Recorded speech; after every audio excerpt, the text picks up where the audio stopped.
in telecollaborative projects that we established as the result of our collaboration. So modern universities are becoming more international today, and the English language is gaining the status of current lingua franca of international communication. So the development of technologies has opened new opportunities and resources and the new challenges for educators. So in this sense, telecollaborative project that was proposed as a result of our cooperation for learning and teaching English for professional and academic purposes is a valuable educational tool for students and teachers from different countries for learning together online. So it was virtual work of students and teachers from different locations between our universities, and there took part 24 bachelor degree students from Polytechnic University of Valencia and 32 master degree students from Igor Sikorsky Kyiv Polytechnic Institute. So the students and teachers, instructors were engaged to work in mixed international teams on their project. Students were creating a blog on the topic sustainable development that concentrated mostly on professional and environmental issues. So these online learning environments are becoming more and more important with the challenge of today's pandemic conditions, and we face the reality, and it is very useful to collaborate in this way. You can see the concept of telecollaboration, how it is perceived by us. So it helps for developing students' autonomy and intercultural interactions through communicative approach and project-based learning.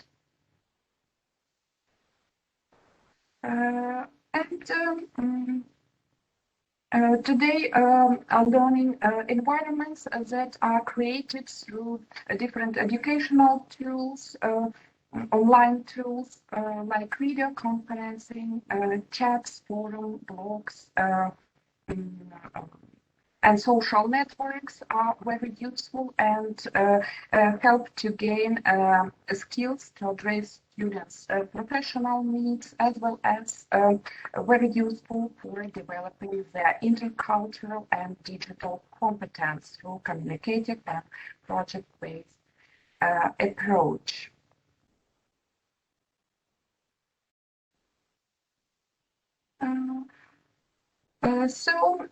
As research findings display, students are more likely to communicate with non-native speakers, experiencing less anxiety and showing bigger support and proximity with their peers, while using foreign language as a lingua franca for interactions. With the help of this collaboration, it is created the third space that is activated while students are communicating and having no opportunity but just to use a foreign language for their communication, for achieving their goals. So the pedagogical aims of our telecollaborations were planned according to Helm, as they are stated on the slide. So students should increase their possibility to succeed towards the fulfillment of their learning goals, being the target language the only means of communication, as I have mentioned already. So, in order to measure students' progress, students participated in a survey before and after the project completion. In addition, a control group was used to compare it with the experimental one. So the project-based approach showed how students managed with socializing, making decisions, performing the tasks, creating and presenting their blogs using English as a lingua franca, that improved their learning outcomes and helped to prepare them for different professional, academic, and social situations in the future.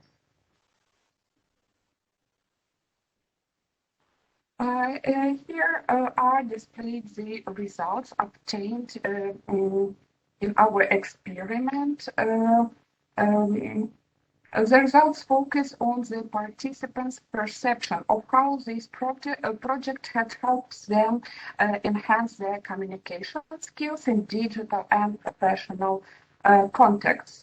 To start with, students were asked to inquire on some of their learning needs before and after the completion of the project. And it showed that the degree of agreement of students was rather high from the very beginning. And it was relatively surprising that this was the only item that did not get higher. Skills suggested in our survey were more relevant to them after completing the project. To be accurate, their degree of agreement with the items presented related to different skills increased in a range from 4% to 14.5%. The next hour survey was aimed to analyze how important they considered the most usual communication skills in professional environments, according to Lemon and Fornet, which are included, and you can see them chart. So, in this sense, their students' opinions did not change considerably. The lowest consideration was concerned with writing reports, whose score was 4. The skill was also the one which progressed the less. On the contrary, one of the greater progress were evaluating and counseling other people at their work. Among others, stated and increased the most were working in group and promoting service or product to others. Related to the previous issue, participants were also inquired on their degree of confidence to perform the enlisted skills. There are presented the basic points. So the degree of confidence in different skills increased between 4% and 23, almost 24%. They progressed more in writing reports, attending meetings, and presenting informations. The lowest one was working in groups. According to some responses of the participants, some groups experienced conflicts while working, and probably this was the reason why progress of this skill was inferior to the rest.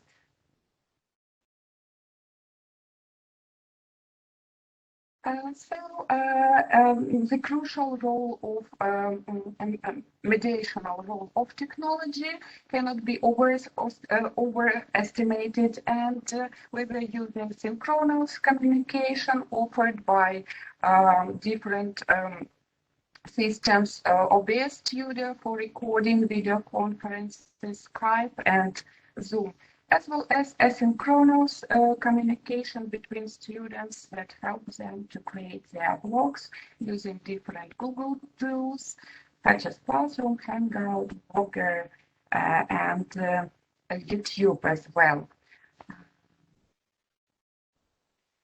You can see the print screens of our work, students collaborating. Now you have just 3 minutes left, right? 3 minutes left. What? 3 minutes left, right? Just Okay. I will be short. I'm always completing. Okay, so these are the examples of our results of our project work with students, and the practice has shown that this first experience among multinational students in a project work helps them break some initial prejudices and gain confidence to work in this type of virtual environment. Students initially seemed to be anxious about having to work with students, with people from another country in this environment, but the start of the project was slow. But when they realized that they have common objectives and became to feel more confident, their communication improved, and they started to work in close collaboration. So it showed that they were breaking this initial cross-cultural barrier and realizing that they are willing to achieve their project goals, and especially as their academic marks also were dependent on completion or on successful completion of this project. So their self-esteem, let me say so, increased, and they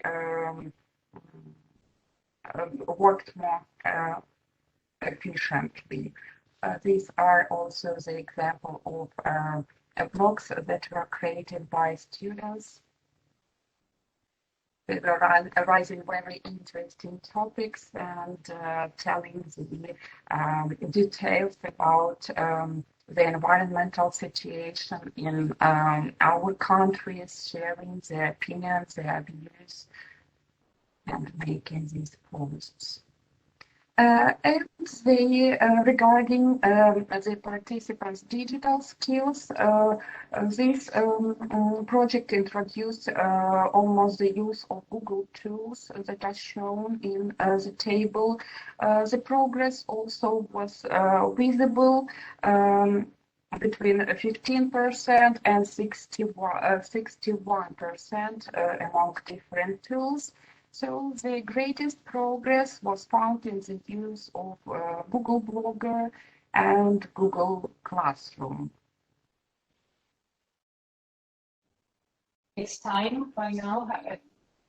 Can you please? Okay.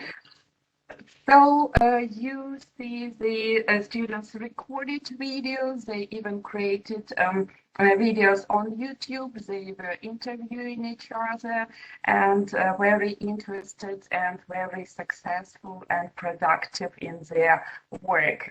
It's really touching. If you want, you can find this video and listen to this. So to conclude, all the students were satisfied with their results and showed their gladness and a readiness to work in teams, to problem solve, to work in multicultural environment, and according to our results, there were a lot of benefits of students participating in such a way of work. So they improve their language skills as well as communication skills in professional context, and increase their digital skills and their ability to collaborate using different digital tools. And it is very promising to make more research and to develop these projects for further improvement of our educational system and achieving our educational goals. Thank you very much for your attention, and we do hope for further collaboration.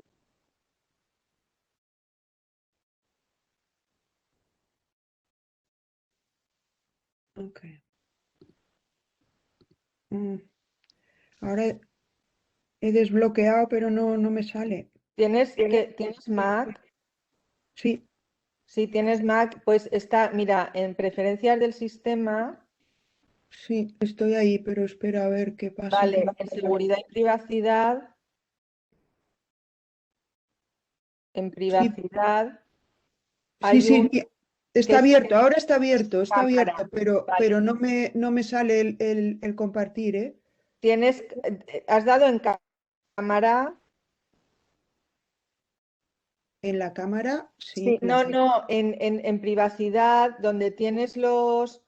Sí, está activado. So, in very much the second part of the subject is very similar now to the first part of the subject. So, for the future, can you move on to the next one, please? For the future, we think that we will not consider this emergency remote teaching. This has been one of the limitations of the study. Another limitation is that there's only one subject with 2 teachers at that time last year and 1 Moodle virtual classroom. In further research, we intend to search, to analyze other virtual classrooms and belonging to other subjects. And also, we would like to see the use, analyze the use of Moodle in context, that is how lecturers make use of this Moodle while they are teaching. Then we would also like to have a joint project between language and content teachers to make a better use of Moodle and to analyze the long-term effects of the pandemic on the use of Moodle. And our final goal in this research is obtain a general picture of the ICLHE subject teaching, and also to make a joint project to improve it in the future. Thank you very much, and that was our presentation. Thank you. Thank you very much. And we have just one question, right?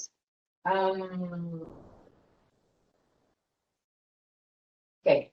Well, we have a question here in Spanish that says, tanto en la Facultad de Ciencias Agrarias como en un instituto superior estamos utilizando Moodle con muy buenos resultados en esta época de pandemia, dice María Reguera. La pregunta sería, ¿cómo evaluamos con Moodle? How do we evaluate with Moodle? And she's concept evaluation. I don't think there is an answer for that. Last year we had to make evaluations using Moodle and using any tool we had, because we could not put all students together for exams. But there is no answer yet to that. So there are many ways to do evaluation. That it depends also on the method of evaluation. Of course, there are quizzes in Moodle that you can use as a way to evaluate. But informal evaluation is difficult to be done, but not because of Moodle. It's because of security reasons. I mean, it's very difficult to prove that the person that is using Moodle at one certain model is truly the person they say they are.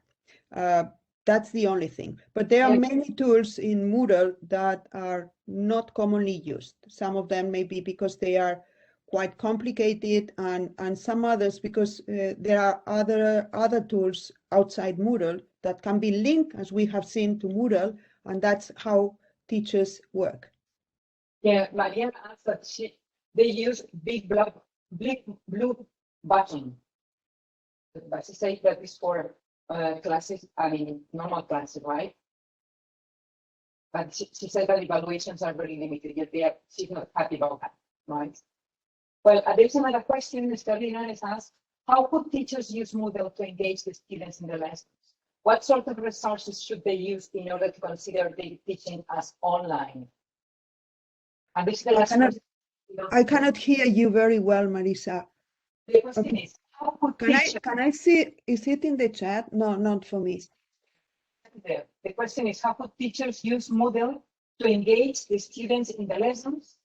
What sort of resources should they use in order to consider the teaching as online? Okay, I think there are two questions. To engage students. Well, I think that Moodle enough is not enough. Only Moodle is not enough. So, of course, the teacher needs to teach online or in a classroom, but needs to do the link. It is very important that the teacher makes the link between the students and Moodle, because otherwise it's like, it's online teaching when everything is in Moodle, as we had to do last year. But even so, I had to teach, I think all of us had to teach online. So we recorded ourselves teaching, but what did we do? We tried to reproduce classroom teaching, and then we recorded ourselves as if we were in a classroom, because we had no other way, or we taught them directly online, but we have not been trained to teach online. So teaching online has other pedagogical resources that need to be learned before doing it. But I think that the most important thing to to engage students is to do this teaching and this relationship between the Moodle platform and the students. Okay, thank you very much. And then now we'll have to finish because there's a documentation right now. And next presenter is Antonio Fornet. Then, right. Can you share your presentation, Antonio?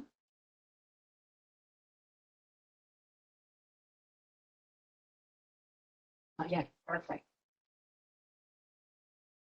You can start whenever you're ready. Antonio, we can't hear you. Okay. You can hear me. You can't. Can you hear me right now? I don't know what happens. I don't know. Antonio, can you hear us? Antonio is muted. I don't know why.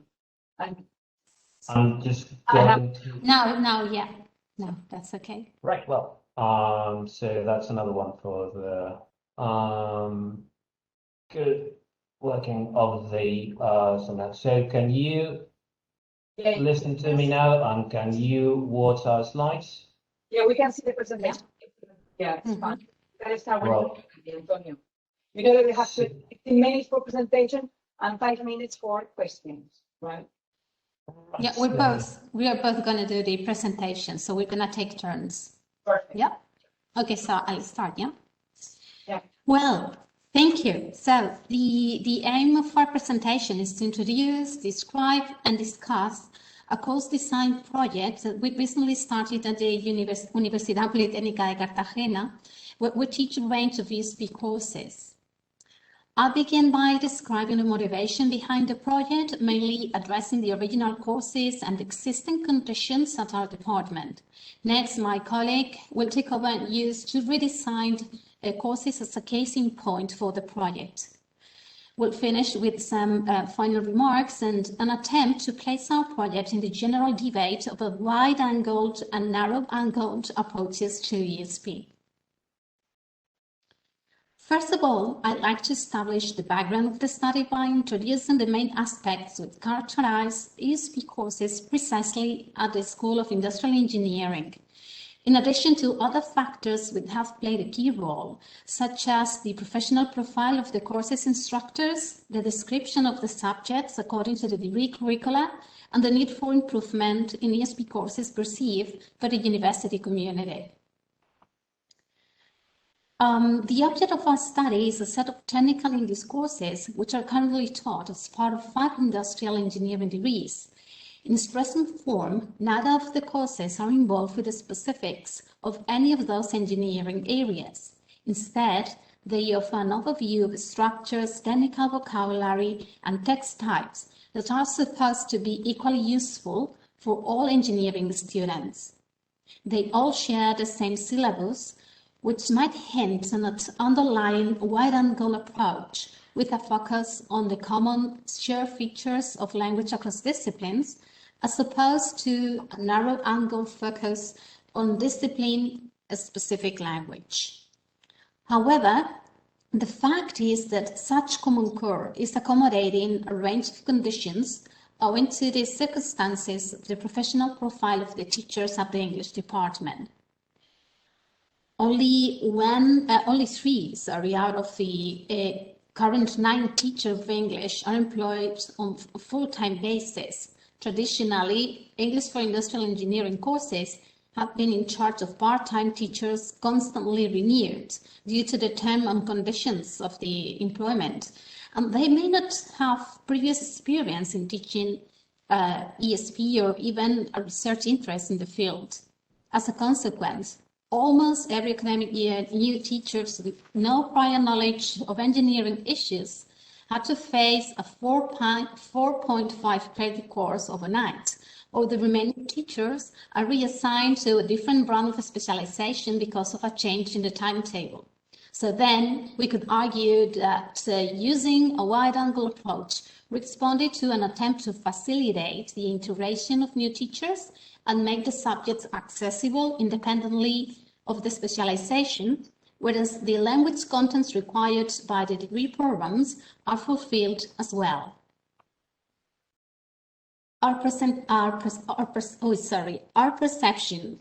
that a significant change was necessary dates back to the academic year 2016-17, when we had to face the syllabus for the first time. So we tried to introduce some improvements for the following year in a bid to achieve some consistency with the different specializations. For that purpose, and facing the lack of suitable textbooks, we resorted to the well-known tech talks dealing with topics more related to each brand of expertise. We were happy with the changes, but our students seem to relate to topics in English with some contents of their degree, but we weren't fully satisfied. Our perception was reinforced by some observations from the faculty and the students. On the one hand, some teachers pointed out the need for more specificity, particularly in the English course for chemical engineering. On the one hand, 2 students who were really aware of the importance of English as their careers as engineers decided to devote their final project to research on the role of English in the industrial engineering degrees, and they urged for a better offer of English teaching. All in all, we decided to address the situation and undertake a project to devise a syllabus specific to each technical degree, in collaboration with disciplinary experts, that is the engineering school's faculty. And now Antonio will go on. Thank you, Domino, and thank you for attending. I'm sorry, of course, for having my microphone muted before. So what I'm going to do now is to describe the project for you in more detail, including its main goals and stages, the questionnaire that we sent to the experts, and a couple of practical examples from how the project is unfolding. at this moment. Let's begin then with the goals and stages. And as Camino has already pointed out, it all began with our colleagues from the degree in chemical engineering requesting that we add more specific contents to our course which was welcome as it allied with our own teaching agenda for those courses, but it truly came amid somewhat difficult circumstances. First of all, our colleagues wanted the changes implemented by the beginning of the next academic term, which is no doubt a tight deadline. Also, as you already know, ours is a somewhat understaffed department, so not much time, not many resources. And then there was the pandemic, implying a major increase in instructors' workloads, as well as restricted opportunities for face-to-face contact. Eventually, we decided that we were going to take this chance to improve our teaching, to moving it forward and redesign not just that one course, but all 5 of them. But for that, we needed to move from narrower to wider goals. Hence, our 3-stage project, which I'm now going to comment on for you. Let me begin with stage 1, which is our pilot study. It has as its main aim to devise a short questionnaire on each one of the degree programs, then submitting that questionnaire to a restricted pool of correspondence, which we thought would ensure that we would get significant information and also, especially, that we would have the time to process it in order to redesign our syllabi as swiftly as possible. This is the one-stage project that has been completed yet.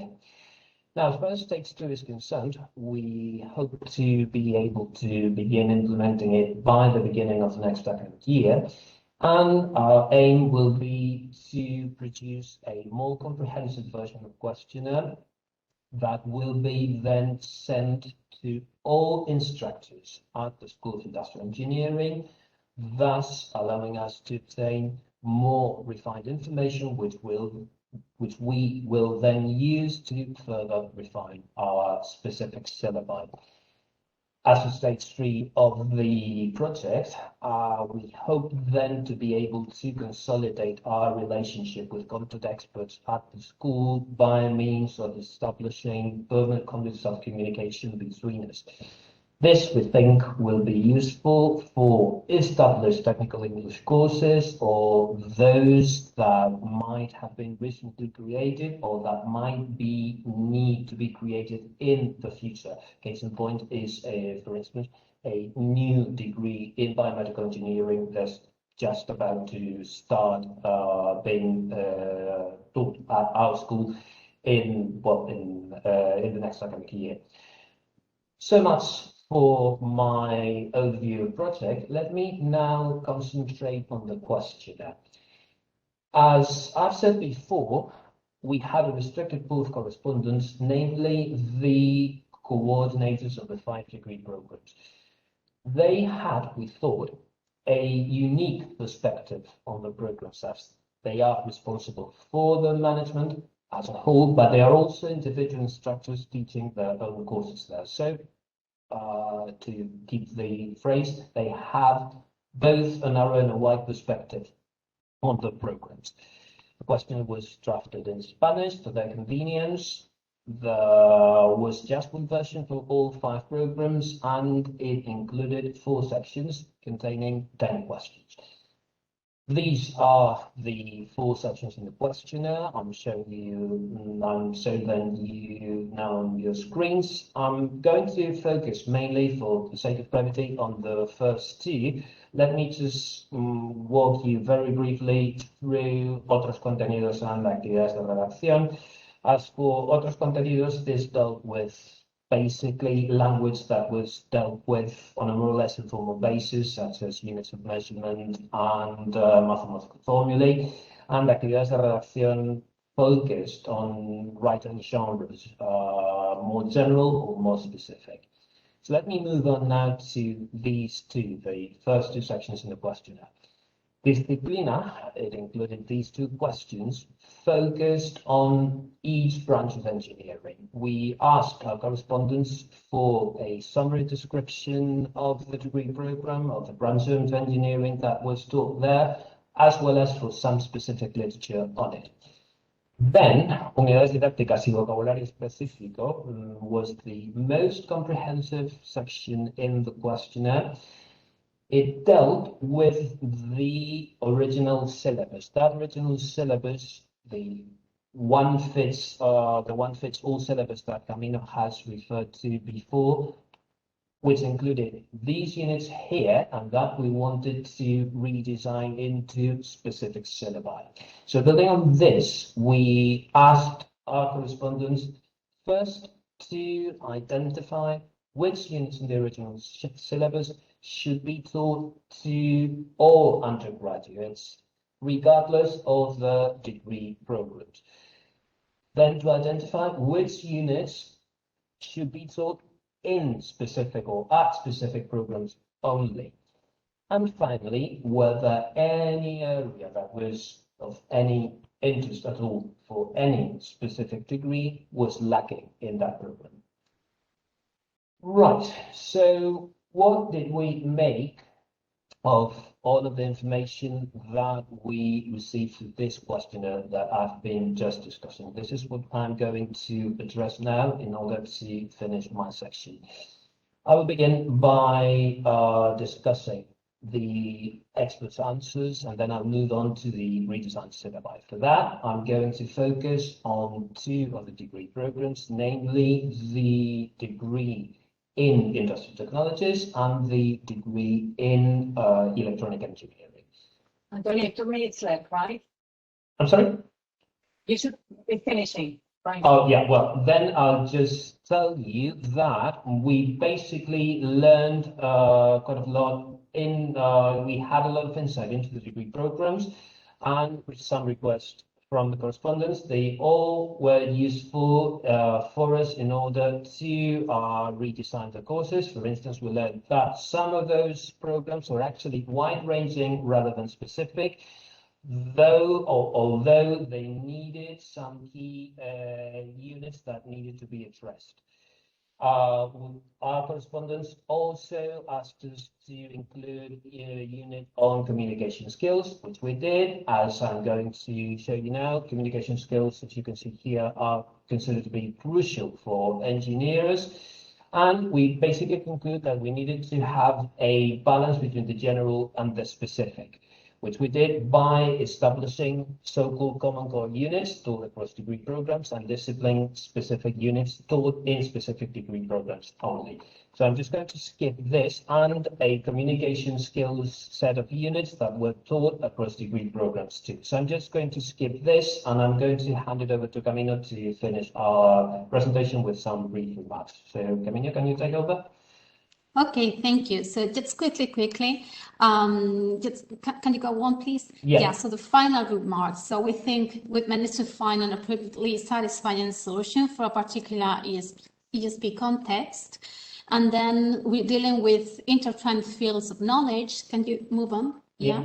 But there seems to be an interplay of the narrow and the wide that goes down to the macro level. So we can take advantage of the features common to the different degrees to share a common core section and combine it with the specific part, a discipline, a specific section, according to the specific contents of each brand of a specialization and the valuable advice of the faculty expertise. So we finally conclude by agreeing with Anthony's idea that a case can be made for both narrow and a wide-angled approach to ESP. And that's all. Thank you very much. Thank you. Thank you very much for the presentation. Okay. So I'm going to stop sharing my presentation. Can you see the question in the chat? And dice, María Reyes, ¿en qué año de la carrera dictan la materia de inglés? ¿Y cuántos años dentro de la carrera tienen la misma? Sí, Okay. lo he oído, sí. In Spanish, in English, I don't know, the question, the answer, well, the question was in Spanish, it's English, technical English. It's on the 3rd course out of 4 of the degree, and they only have 1 semester. So that's it. Un semestre en todos los 4 años del grado y se hace el primer cuatrimestre en tercero. And the backgrounds, I mean, the students' backgrounds are widely different. Some speak very good English, some do not. So it's something that we also have to take into account. And thank you very much for the presentation. Then